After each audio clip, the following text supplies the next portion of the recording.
I just gotta say, I'm like a misinformation machine. Like, if someone tells me something and I'm like, oh, that sounds right, then I just parrot the exact same thing to like whoever. I'm just like, yeah, Yeah. sure. So my coworker told me that Cosmix was McDonald's joining with Starbucks to protect Starbucks from the boycott for the Israel thing. And Okay. that's not the case at all. I just trust her because she's really got her finger on the pulse of what's going on with Israel. And I was just like, yeah, that sounds right, sure.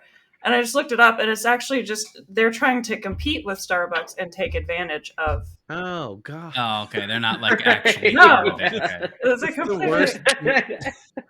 That's literally interpreting it as the opposite of the Yes. actual truth. I love that. Well, it's not quite the opposite because it's not Yeah, like I mean, it's not like McDonald's is like it's functionally similar, actually. celebrating freedom fighters and They just are really into it. They're just using it for their own Nick Hamas.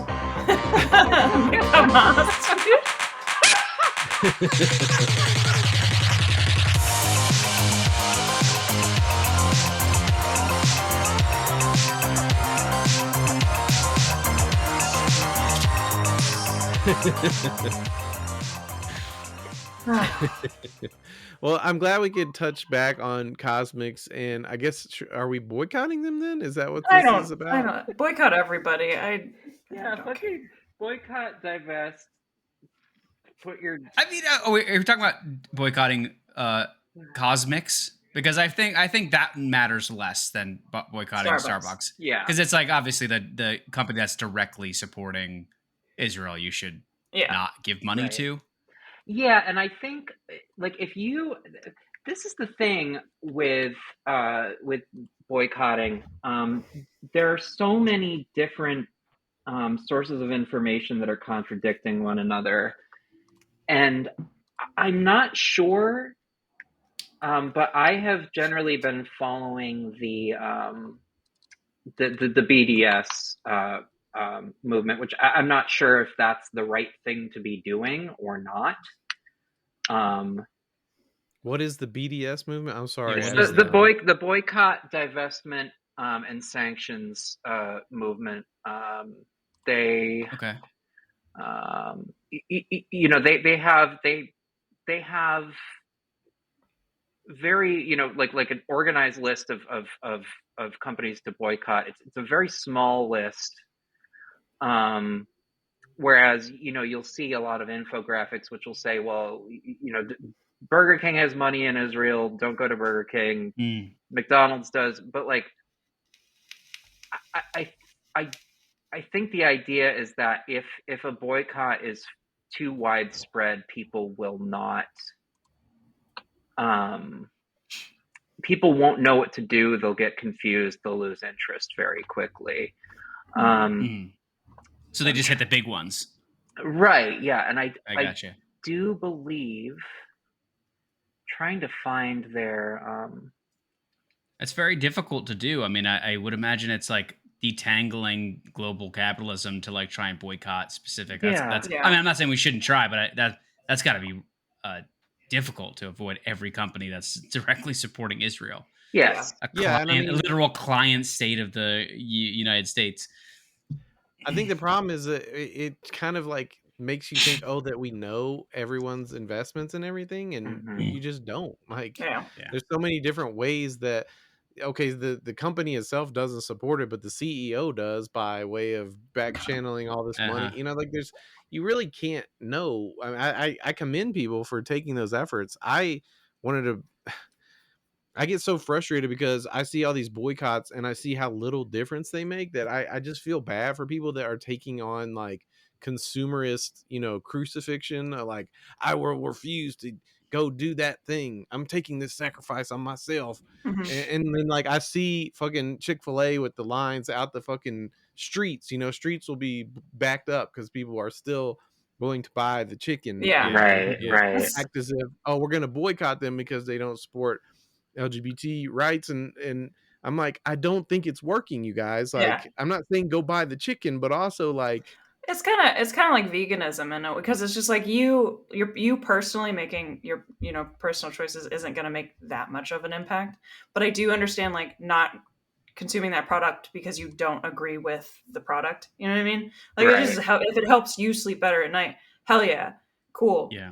Do it. But that like also with capitalism, another thing is like maybe you're boycotting one of the branches, but the money is still like, so one larger company can own multiple businesses. So if you choose to buy from one, you're still giving money to that same person through like some other avenue. Yeah. So it's just such a tangled web. It's very difficult to navigate. Mm-hmm. Yeah, I'm glad you said that. I actually saw this tweet I wanted to bring up. The tweet is from somebody at Cransman that says, so my cousin's wife refuses to hurt anything, quote, with a soul, which not only means she's vegan, but also refuses to kill bugs and is distraught when her toddler steps on an ant. Sure, yeah. Why is this interesting? She works for Northrop Grumman, which unfortunately I had to go Google that to find out it's one of the biggest weapons manufacturers in the world. Yeah, she's another small bean working for the military industrial complex. Yeah, very directly. Many such cases. Yeah. It's crazy to me, like it's so, and I don't want to like shit on the whole like not buy, like you should not buy something if you think it's morally reprehensible, and a lot of it is, and you are helping in some, in some small way, but it's so fucked up that like everything, like all activism now is just consumption. Right. It's just what you do and don't consume. The only way that's all you fucking have. Yeah, it's I think that's what bothers me the most about it, is that somehow this is like righteous by the way you choose to what fast food you're going to eat at. It's like, I'm going to eat at the other fast food. Fuck you. It's owned by the same guy. It's all of it's owned by the same guy. It's all the same shit. Right. Well, and that's the whole. It's like my my girlfriend is way better at keeping its finger on the pulse of like this shit than I am. And the other day was like, yeah, Pepsi is, we are like boycotting Pepsi. And I was like, yeah, okay, that makes sense. If they're like directly contributing to an ongoing genocide, I would prefer not to drink Pepsi. Even if I do like Diet Pepsi a little better than Diet Coke. And of course, granted, I think the other thing she said was, Coke is obviously has people murdered. But at the moment, it's like, I mean, which one's eat a worse? banana moment, right? Yeah. Am I right? I mean, yeah. So it's like, it's really something. It's bleak. It's bleak, folks. It's really bleak. Let me give you all a little flashback into my history. We were actually talking about Murfreesboro, Tennessee, before the show started, and I went to school at MTSU. That was a very a world-opening moment for me to have freedom to do what I wanted in the world, and I. At that point in my life, I love smoking weed. Surprise, surprise. But anyway, that led me into a path of activism for, rights for weed. I was part of the NORML chapter in the town. None of that should really matter. But I was on my own trip where I was like doing all this research, trying to figure out, all these organizations that support the criminalization of marijuana. Why is that? And I, ended up creating this whole thing on campus where I was going around giving out flyers to boycott all these companies that supported marijuana criminalization because they benefited from it. You could see it, and all the companies, I mean, everything from, who is it that makes Tylenol, Coca-Cola, all these people had reasons that they were better off without marijuana being legal. And you have to imagine the looks that people gave me when I was out on campus just trying to boycott all these people. You like to smoke weed, right? We love to smoke weed. Here, let's boycott these people, and we're going to make a difference. And we're going to vote for Ron Paul. We're going to get weed legal. And people would look at this flyer and they'd be like, hell no, I'm not going to boycott these companies. And this is not serious at all. I'm not trying to compare that plight with, the obviously horrendous things going on in the Gaza Strip. I mean, but my point is just that people, they just make decisions on their day-to-day lives that they can't, You're trapped. Can't. You're trapped. Like they need diapers for their baby. Oh, Pampers supports Israel. Well, fuck, I gotta buy Pampers today. I'm sorry, Yeah. and I made that up for the record. Please, nobody boycott Pampers. I don't know if they support Israel. Like, I'm already boycotting Pampers. Don't worry. I just feel bad for like the amount of guilt people will take on to themselves about their day-to-day lives, because this is how they perceive the difference will be made. Is that I will not spend my money this way, you know? Right. And like meanwhile, all those people are just fine. They didn't even think twice about Starbucks. They went there 3 times today. They personally funded the child of a death, and they didn't think twice about it. So also just like there's the whole mentality, a lot of it, like the cultural war is almost entirely consumed with consumerism. Is like the whole, like the way everything is pitched is it's just consumerism, like we have that on the show notes, the what's his name, McDonald and Shapiro song, right? And they in the song they said it, everybody needs to buy this song on iTunes, right? Yeah. Because we're gonna stick it to the libs by saying we're the number 1 on iTunes, right? Yeah. Now nobody, you know, the only metric that is people that buy songs on iTunes. How many fucking people do you know? It's these people. That's the people that are still buying songs on iTunes, individual songs, right? Right. Yeah. What do you like? It blows my mind. You know, that's what you have is like, so even if you did want to boycott it and you were vocal about it and said like, hey, everybody, we should really boycott this, you have a whole legion of people who just will buy more of it, right? Because you said not to. Yeah. Because because it's just because the entire thing is just a childish game. Yeah. Where like it's just like, oh, the liberals don't want me to do this, I'm gonna do it. Yeah. You know, and the liberals are somewhat like this, a little bit less bad, but they're, you know, that's like the mentality where it's just like, I'm gonna do the thing that you don't want me to do, and I'm gonna trigger you. Yeah. You know, and it's insane. It feels like the only time these sorts of actions are really successful, like in any like sort of like meaningful way, is like think back to the what's her name, fucking Dylan Mulvaney. Oh, Mulvaney. Yeah, and the Bud Light thing, and how they were like after you know a couple months of people bitching and Kid Rock like firing guns at their product, they were like, oh no, we're sorry, we don't really care about we don't really care about the LGBTQ community. Like, we want you back, actually. Surprise. Please drink our piss water. Yeah. And that's the issue that I have with like woke marketing, where people will buy more of a product because like the logo is rainbow for a month, or like whatever it is. It's very much like minimizing like someone's existence and their identity to just like a marketing tool, and it's like super repulsive to me to do that. It's it's craven to begin with. Yeah. So yes, it is. It sure fucking is, Willow. Yeah. It comes back to the market research was done. Will we benefit more by supporting LGBT causes or not? And they were like, yes, we will. Even the outrage was calculated. You know, it's like a very Fight Club thing of should we recall this car? How many people are going to die from it? Not enough, or oh yes, we will do it now because the math says it's worth it. You know, like that's the funniest thing to me, when people react these ways. I'm like, you do realize they already calculated this is going to be a thing. No, they had no idea. They didn't more money. They didn't count on us, the real patriots. Fucking stooges. You're right. They could never calculate that.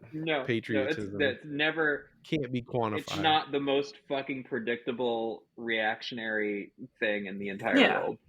Yeah, woke marketing is a very fascinating thing to me, and it's so like shallow, and it doesn't I don't think it actually does benefit anybody. At first I was like, oh well, you know, visibility is good, but really all it is exploitation. Yep.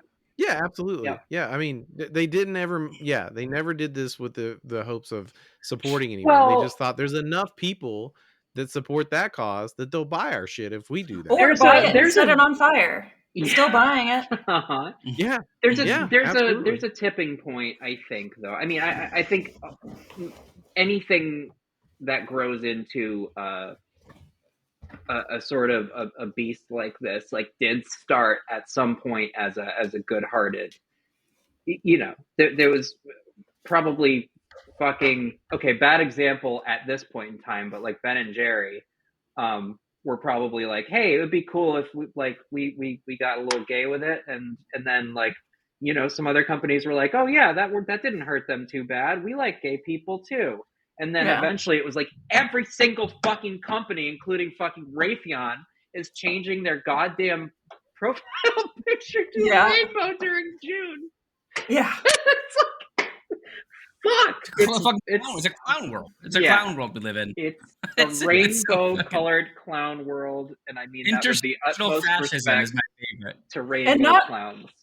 And not to like go back too far, but like talking about the vegan lady who works for like an industrial like weapons company. I'm a digital marketer, and I hate capitalism. I hate this shit so much.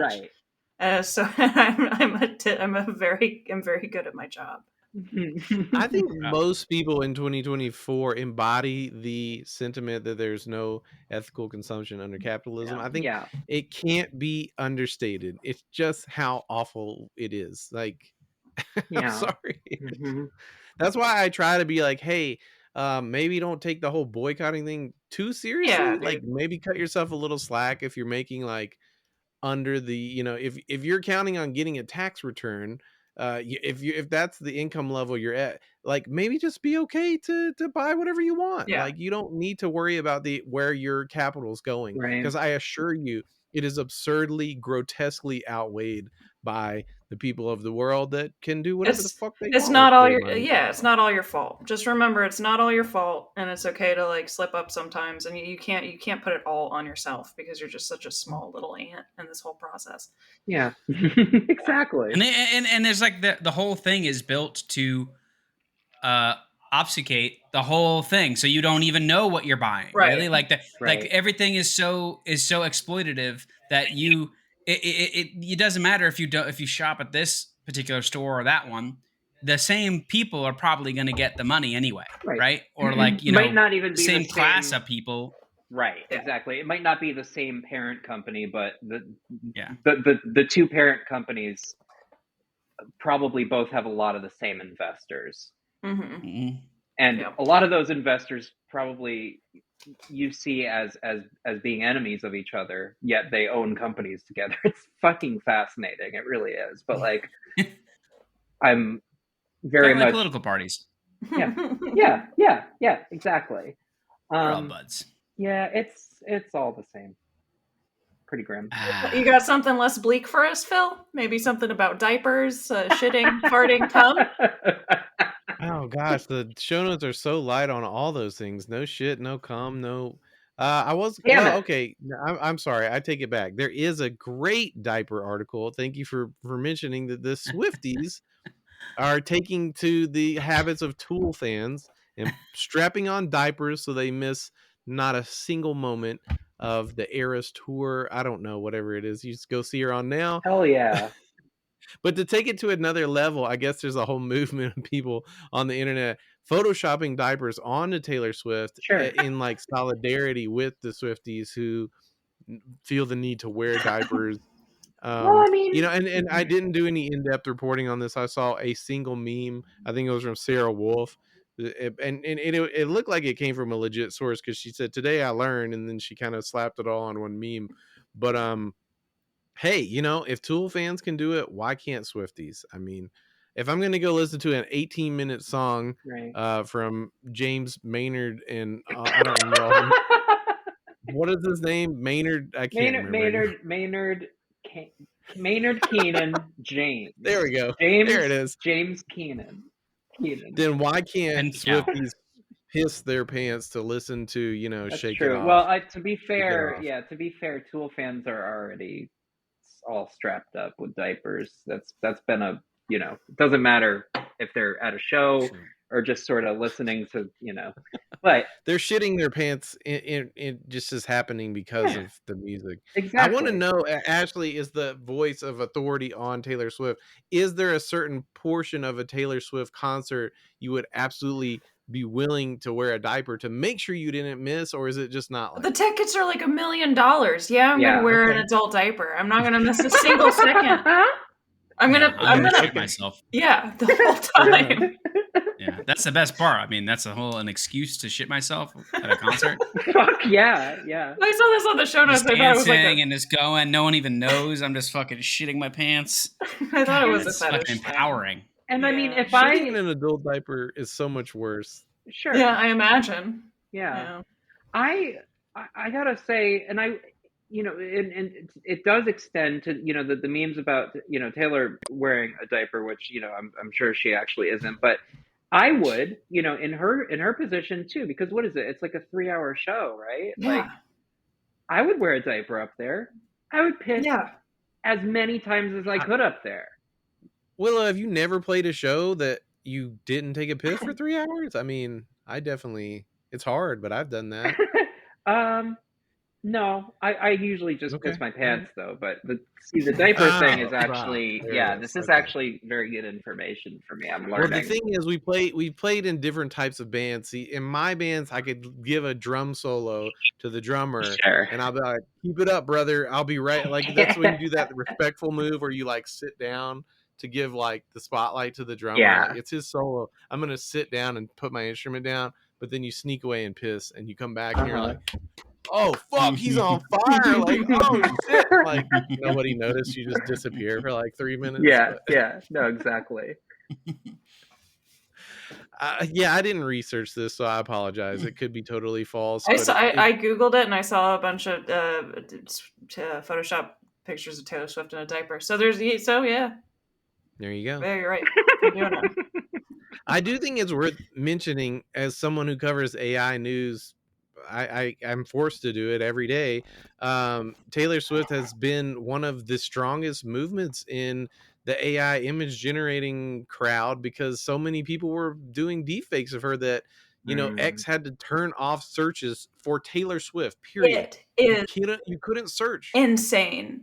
The revenge porn that people are making just because they don't like her, they hate her for some reason. They're making weird revenge porn with AI. Yeah. Imagine how much money you could get for one of those diapers, though.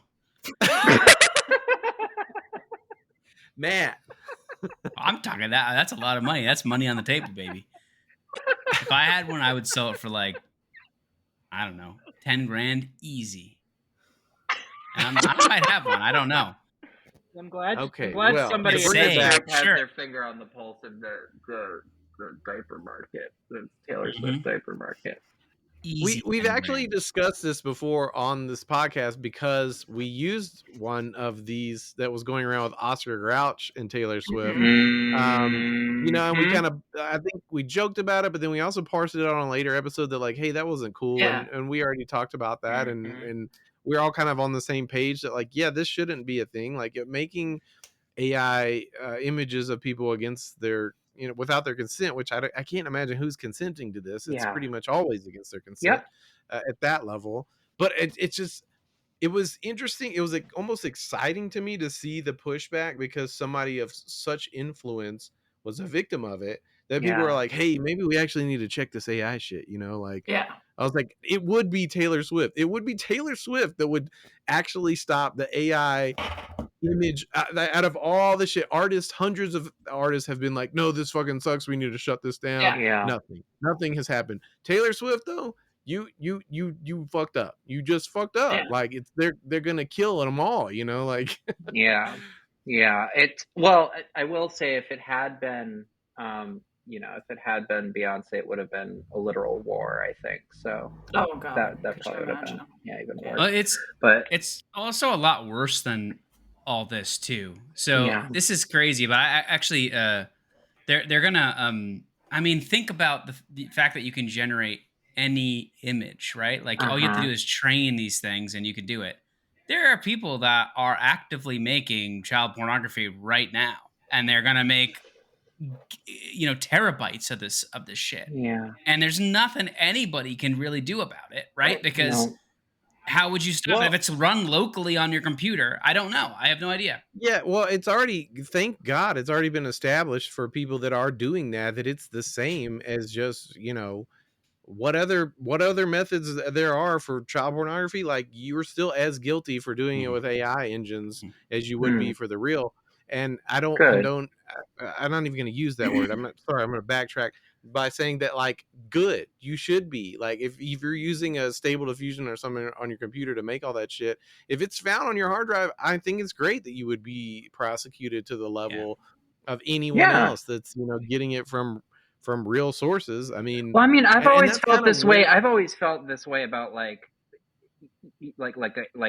I don't know the word for the exact type of hentai that it is, but like, you know, that kind of thing. Lolly. Yeah. Yeah. I've always felt that way about lolly chip, just because it's like, I understand it's just a drawing, but it's a fucking child, and that's a problem. They're like, it's a child, but it has the spirit of a 9,000-year-old woman. Yeah, it's like, well, okay. It's like, don't give me that Benjamin Button shit. That's not.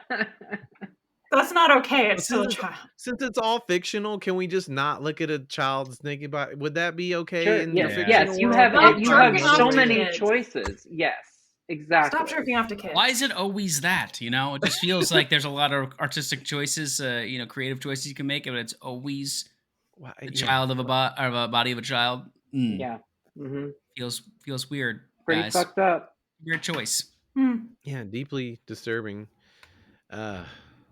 Well, I will say it's interesting. I saw a tweet. I don't think it got on the show notes, where somebody was talking about how, you know, the tech bros come in with startup vibes, and they, you know, they break shit to make it better. That's like the method. And the tweet says something like, well, that's the thing about, you know, Twitter, is it wasn't just a bunch of like SJW leftists, it was just people trying to make money. And Elon is having to learn now that all the things he was trying to undo because he thought that it was, you know, I think that was Sean. It was a big leftist YouTuber and Twitter account. I think it's Sean, his name. But yeah, that was a great tweet. He was like, so we're in the repair phase of break it and fix it, you know, like, because as a result of all this Taylor Swift backlash, there's actually more to that I got to get back to, but the Elon says they're going to hire 100 moderators. Thank God. I mean, are there no moderators on X at this point? Probably. Yeah, exactly. I mean, he fired most of the people responsible for his like security infrastructure, right? Yeah, so I think that would make plenty of sense. But I guess the other part of it, if I can remember, it's escaping my mind. I mean, I can't imagine having a major social media site without moderators at all. I mean, that just sounds extremely cursed. Although I have no envy for the people that have to do those jobs. Damn it. What was I going to say? There was another related point to this that it was... Well, the fact that, I don't know if this is where you're going, but the tweet that you mentioned was, he says that he's just going to make the same thing again because it's just they already did it. They already figured out how to make money on it. And he's just going to break it and do everything and then just make it again, basically. And because he has to make money, because that's the fucking point of it. Right. So, right. Anyway, I guess this is a great point to bring it up. I want to put this on the main episode because it's not worth putting it behind the paywall, because it's a major, it was a big deal. Poor Things, the movie, won a bunch of Emmys, Oscars. I don't remember which one it was, but I got to see it last night. Oh yeah. Great, fantastic movie. If y'all have not seen it, I want to see it. I'm so excited. Yeah, me too. Me too. Emma Stone, how'd she do?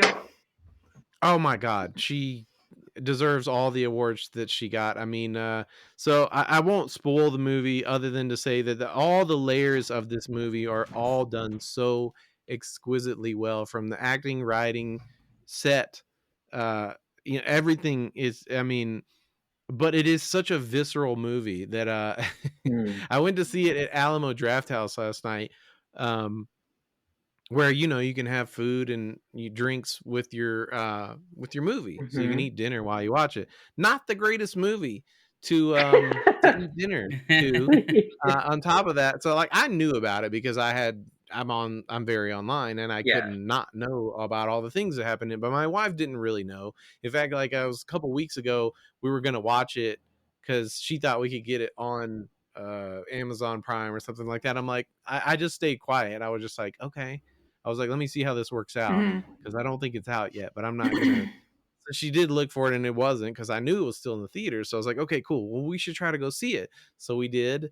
And now I realize how much she didn't know about it, because to relate it a little better to the listener who also hasn't seen it, the guy that was sitting on the other side of me during this movie, the movie ended, and the guy was like, "Okay, well, I did not know what that movie was about." Like when I sat down to watch this, and I would just say that there is essentially about 80% of the movie is Emma Stone having sex in many different scenarios. Sure. And I mean, just like the original Frankenstein. Yeah. What else are you gonna do if you're brought back to life? Yeah. Yeah, I mean, it's very interesting. The reason I knew that and I wasn't surprised by it because I had read about some things where like, oh, it couldn't be shown in European markets because there were scenes that depicted sex in front of children, and I was like, okay, it's that type of movie, like, and those scenes are in there, and when I saw it in America, so. It's intense. I mean, you figure out pretty fast. I'll be careful since everybody's just said they want to see it. I won't try to reveal any plot points, but like you can kind of tell right away what's going on with Emma Stone's character is like a very young mind in an adult body. You can figure out why that is the case as you watch the movie, but there's just a lot of layers to this movie, and I really loved it. And it was also weird to, with all the AI conversation we just had and all that stuff, it's like there's some weird parallels there, but I think the movie does a great job of I mean, it just really they just so much care and work was put into this that I thought it was fantastic. I think everything, all the awards, everything, it was well deserved. I did want to bring this up though. That there's a preview of this other movie called Lisa Frankenstein. Have y'all heard of this? I had not heard of it. Lee had heard of it. It seems like it's based in the 80s, and I've heard poor things compared to Frankenstein, but this is a literal, like, it's supposed to be a retelling of Frankenstein in the 80s or something. And then after that movie did its preview, they had the leads on the screen doing like a little Alamo thing, like be quiet, don't turn off your phone. And the outfits that they were wearing, I went ahead and just like did my butt cut from the 90s that I used to wear. Because I was like, it's back, y'all. It's back. I'm allowed to be like this. And I'm in again. Because the dude, your hair looks great, by the way. Phil, I meant to say that earlier. What's that? Your hair looks great, by the way. Yeah, I meant to say that earlier. Well, thank you. I've done literally nothing. I've been sick in bed half the day, but thank you. I appreciate it. Wide leg pants. Yeah. So not only did he have the wide leg pants, but it had the like strap where it's supposed to be like craftsman's pants where you can hang. Oh yeah, those are super popular now. Yeah, carpenter's jeans. Yeah. I was like, what is happening? I have a pair of them. So happy they're back, dude. Yeah, so comfortable. Stitch Fix just tried to get me to do that, and I was not having it, but I was tempted. I definitely had those pants. I can't believe they're back. Yeah, I mean, I've seen a lot of things back, but it's fucking bonkers to be alive in the time that throws back to high school. My high school. Yeah, I know. Yeah. That feels kind of like shit, but it's also fine because it's familiar.